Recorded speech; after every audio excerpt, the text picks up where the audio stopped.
Ұлықбек атындағы номері 3-ші жалпы орта білім беретін мектебінің 8-ші сынып оқушысы Хамракулова Диляра. Менің тақырыбым Қазақстанның 100 жаңа есім жобасы. Болашақ Қазақстан дамуының жаңа дәуірі, смарт қалалар, экологиялық технологиялар және шексіз мүмкіндіктер әлемі.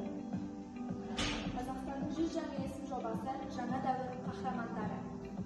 Қоғамға еліміздің дамуына үлес қосқан адамдарды көрсету, кеңінен насихаттау. Қазақстанда көптеген талантты азаматтар бар, бірақ олардың көпшілігі қоғамға тоғыстырылмаған. Санжар Тайжан, қазақстандық инженер, кәсіпкер. Санжар Тайжанның командасы жасаған Hyperloop капсуласының күдік түйін ішіндегі жоғары жылдамдықпен қозғалатын көлік моделі. Ол 500 км/сағатқа дейін жеткізе алады және болашақта жылдан әрі экологиялық таза тасымал жүйесін дамытуға бағытталған. Virgin Hyperloop Time және The Virgin Growing Time жобалары арқылы Elon Musk'ның Hyperloop және The Growing компания байқауларына қатысты командаларының 600 үміткердің ішінен үздік 38-ге кіріп финалға жетті.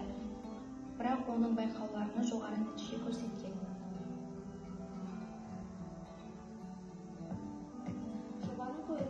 Жоба әртүрлі салада жетістікке жеткен азаматтарды анықтап, олардың оқиғасын халыққа жеткізеді.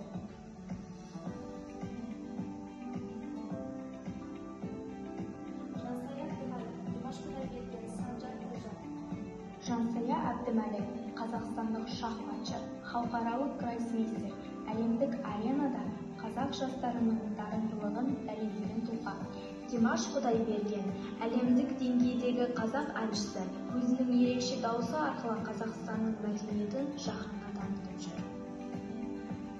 Санжар Тайжан, қазақстандық инженер, Elon Musk'тың Hyperloop және The Growing компания байқауларына қатысып финалға түскен.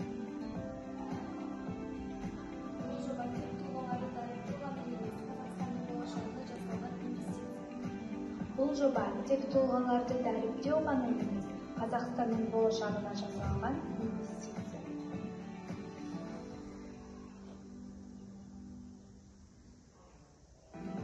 Егер де сенде арман бар болса, оны жүзеге асыру сенің қолыңда. Ертеңгі Қазақстанды бірге жасайық.